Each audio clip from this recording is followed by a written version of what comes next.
to speak, I'll then invite you at the appropriate time. Please note that the YouTube live stream sound recording is dependent on the correct use of microphones. Therefore, can I ask that when invited to speak, you remember to turn on your microphone and then turn it off when finished. Please reference the page or paragraph number when referring to the agenda papers and keep your contributions as clear and concise as possible. Item 3 is apologies for absence, and I understand we have no apologies, which is fortunate because there's only 3 of us.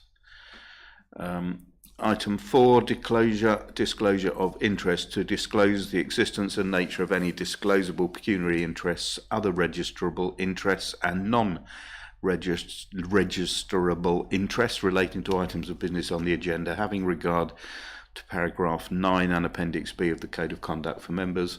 Members, you're also reminded that you are required to disclose any such interest as soon as you become aware, should the need arise through the meeting. Looking to see if members know. In the interest of openness and transparency, I'm a personal license holder. Okay, so item 5 on the agenda, which is the application for a premises licence, Mrs Salisbury at the Mitre, 2 the Street, Wickham Bishops. This is agenda item 5, found on pages 5 to 36 in your pack. I refer everyone present to the aid memoir found on page 2 of the agenda pack, which details the procedure we're going to follow for this meeting. Firstly, I need to ask that everyone has read the officer's report and appendices and evidence submitted, which was circulated prior to this meeting.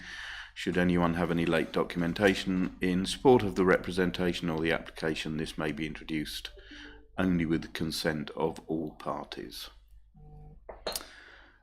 Have you read everything? I'm sure you have from our discussions. So, members, if you wish to speak, just let me know, please, and then I will come to you. Now, other members or other persons present at the meeting, could you introduce yourself? Mr. Salisbury, you can go first. Good morning, everybody. Yeah, my name's Mark Salisbury. I'm here today just to say a few words if anyone wants to fire any questions at me. Okay, thank you, Mr. Salisbury. And we have, is that Mr. Gorn? Yeah. If you could take a seat, you can stay seated there, Mr. Gorn, for the interests of the microphone. Yeah, move all your stuff. And good morning. My name's Stephen Gorn. I'm an objector, but I have some support also for the applicant, so okay. It's a bit of both. We'll come to you in due course, Mr. Gorn. Thank you very much indeed. Mr. Winter, the licensing officer, could you just now give us an outline of the application, please? Thank you, Chair. Good morning, all. The purpose of this report is to consider an application for a new premises licence under Section 17 of the Licensing Act 2003, having regard to representations received and the requirement to promote the full licensing objectives. Our recommendations are that the licensing subcommittee determines the application for a premises licence, taking into consideration the options that are available as detailed in paragraph 4.1 below. The complete application for the above premises was received on the 16th of January 2023, including the plans. As part of the licensing process, a complete copy of the application was sent out to all responsible authorities for consultation. The application has been properly made in accordance with the Licensing Act 2003 and all procedures correctly followed. The completed application form is attached as Appendix A. Please refer to the appendix for details of the proposed licensable hours should you need to do so. The applicant has provided conditions consistent with the operating schedule intended to promote the 4 licensing objectives, which are included as part of this application form. The application was correctly advertised in a locally circulated newspaper and on the premises within the timescale allocated under legislation and on Maldon District Council's website. The closing date for consultations was midnight on the 12th of February 2023. We received a total of 22 representations for this application. 13 of these were in support of the application as attached as Appendix B, and 9 were opposed to the application as attached as Appendix C. Members are asked to note that as this report is published publicly, personal details have been redacted from some documents. However, the licensing authority and the applicant have received complete copies of all documents. There were no representations made by the responsible authorities. Conditions imposed by Essex Police were agreed by the applicant should the licence be granted, and these are attached as Appendix D. The nominated designated premises supervisor of the DPS is Mark Salisbury, who has obtained a personal licence with this council that is held since January 2006. The land at the proposed licensed premise is primarily a residential area of houses with a couple of commercial shops next to the premises. This is attached as Appendix E, which details the location around the premises. Members are advised that they have the following options when determining this application. They can grant the application on the terms and conditions applied for, or grant the application on the terms and conditions applied for, modified to such an extent as considered appropriate to promote the licensing objectives, or they can refuse the application in whole or in part. Members are reminded that the applicant and or any person making representation in relation to this matter may appeal the decision of the council to the Magistrates Court within 21 days of the notification given by the licensing committee. Thank you, Chair. That concludes my report. Thank you very much, Mr. Winter. Mr. Salisbury, now's your chance to give us some outline about the application, please. Right, Mrs. Salisbury's tea rooms has been operating for the last 10 years approximately in Maldon High Street, and what we're trying to do is basically do exactly the same in Wickham Bishops. We hold occasional events outside in the summer months, which is generally one evening a month approximately, totaling ballpark about 6 evenings during the course of a year. These range from all manner of different things which we've done in the Maldon High Street site, from cinema evenings to live music events by local artists. That probably pretty much is it for our live events. We operate from 8:30 currently at the moment until 4 p.m, and we've been serving alcohol without any trouble at all over since the Mrs. Salisbury tea room opened, and prior to that, at another site in Rayleigh, also the Secret Garden as well in Maldon, we had a drinks licence there as well. So that pretty much sums it up really. It is predominantly a tea rooms. We're not looking to do anything the same as the previous tenants that was in the Mitre, where they had DJ evenings, etc. That's not for us. We're just sticking to our existing business model, which seems to work. My first question would be, the premises licence belonged to a lady called Claire Mead, who owns the premises, but somehow the licence was surrendered by the previous tenant that was in there, Mr. Buckley, and I don't know whether that was in error, but yeah, that's pretty much it really. Okay, thank you very much indeed. I take it you haven't got any witnesses that you wish to call in support No of witnesses. this, and there are no responsible authorities apart from the police conditions which we've just looked at. Chair, I do have a response to that question, if I may, in relation to the previous licence holder. I myself have spoken directly with Claire. At the time, some time ago, she did correctly transfer the licence into the previous licence holder's name or business name, and that gives them the right to surrender it should they choose to at any point, which they did. This was questioned by Claire. I think at the time she perhaps was misunderstood as to what the actual transfer of the premises licence actually meant, and she was more guided by the licence holder rather than coming directly to the licensing department for advice. But I have checked those records, and it was correctly transferred to the old licence holder, and they did surrender the licence. I thought I'd just answer that question. Thank you for clearing that up. Yeah, thank you. Does that effectively mean it's been trading without a licence since it opened? But since the new business has opened, They're licensed to sell alcohol. If they haven't been selling alcohol, then there's no unlawful activities.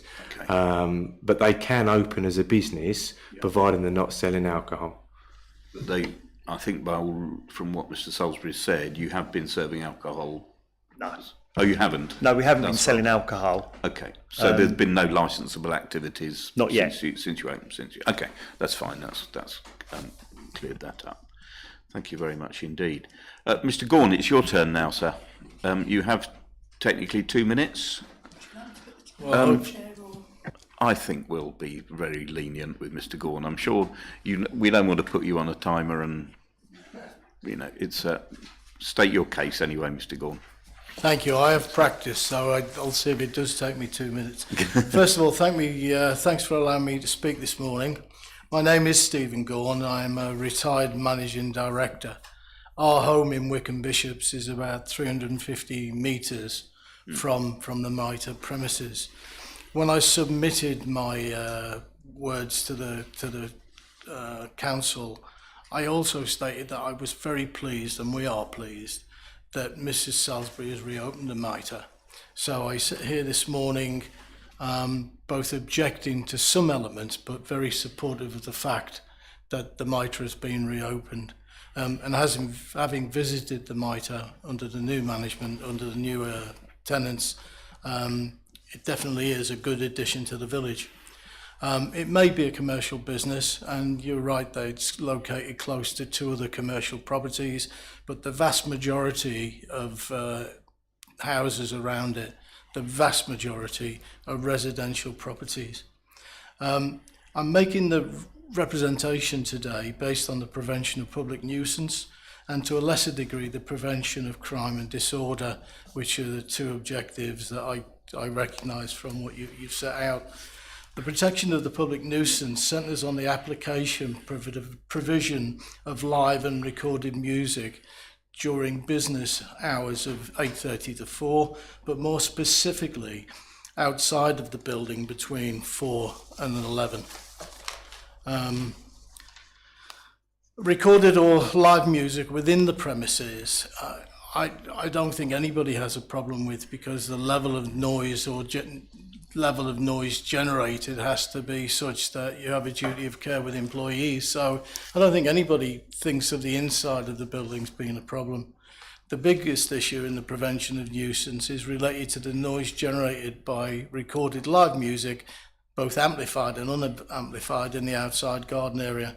Past experience of all families nearby is that the music played with or without amplification until 11 o'clock had a major impact on them, especially if taking place on a school night, Sunday through Thursday. Whilst acknowledging the new proprietor is likely to operate at a higher standard than the prior tenant, it's clear music played on the outside of the Mitre will travel, the noise does. It's easy to request that the committee refuse the application in whole. However, in recognising Mrs. Salisbury is adding positively to the village amenities, I believe it's too drastic. The business said it wishes to hold pop-ups on an occasional basis, which would involve the outside after normal hours, i.e. 1600 hours. In the day-to-day business, they plan to really have live music.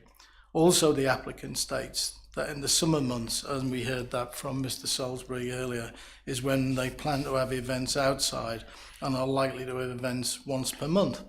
And that's all good stuff.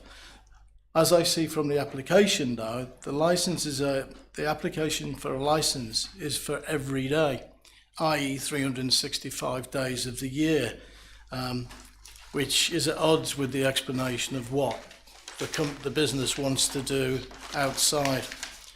Given the applicant's stated position and the objections submitted, I would respectfully request the committee grant the application as submitted, but modified so as to limit live or recorded music, amplified or unamplified, outside the premises to 1 Friday or Saturday per month between 1600 hours and 2300. I firmly believe this will allow the Mrs. Salisbury business to meet its stated goals and will prevent or avoid a public nuisance. Thank you for your time.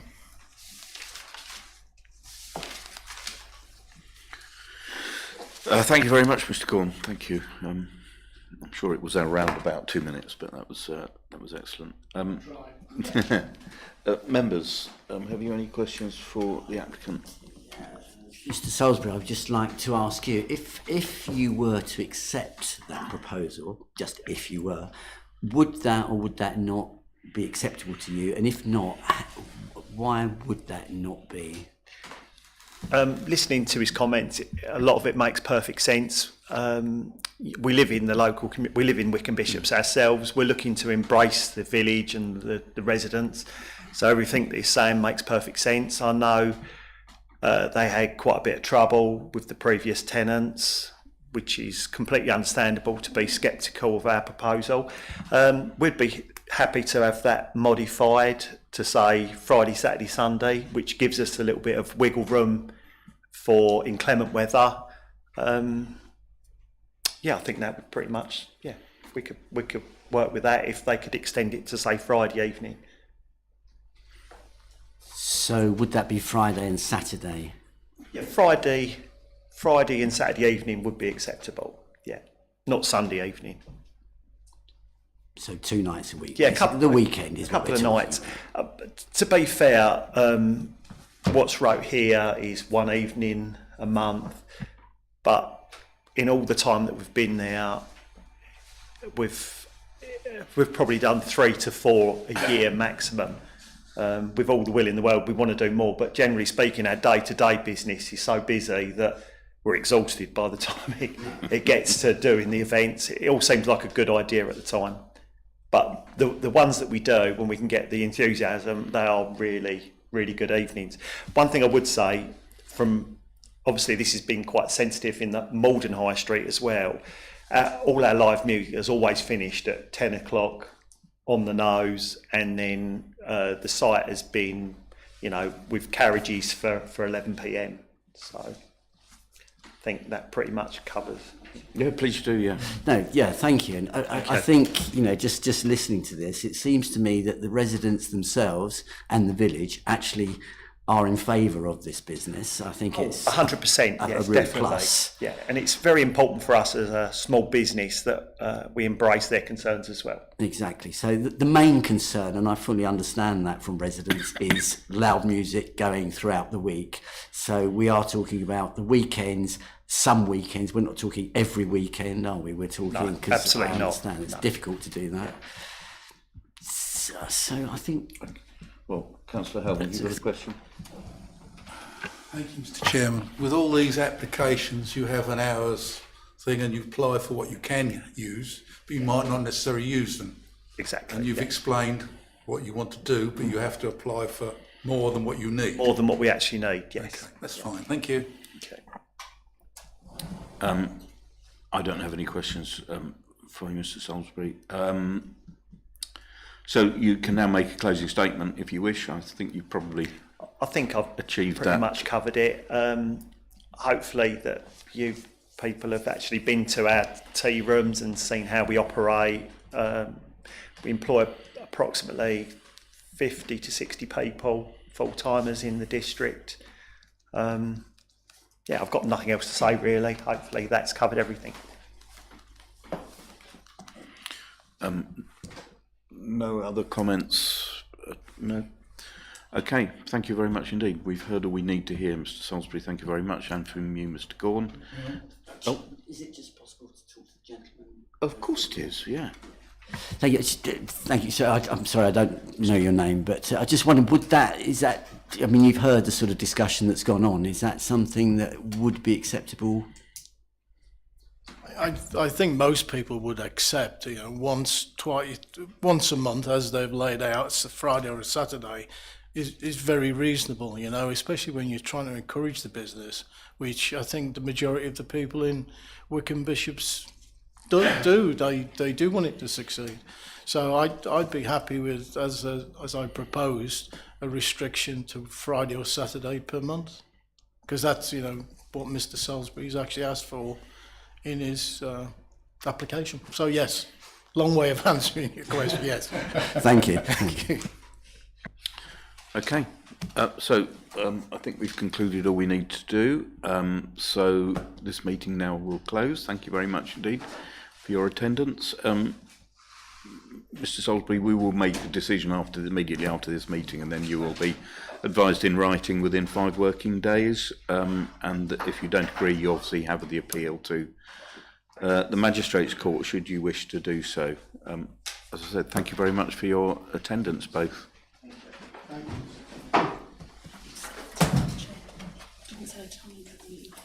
Oh, the meeting. Well, the meeting closes. You can close the stream. Yes, 10:50 it closes. Thank you.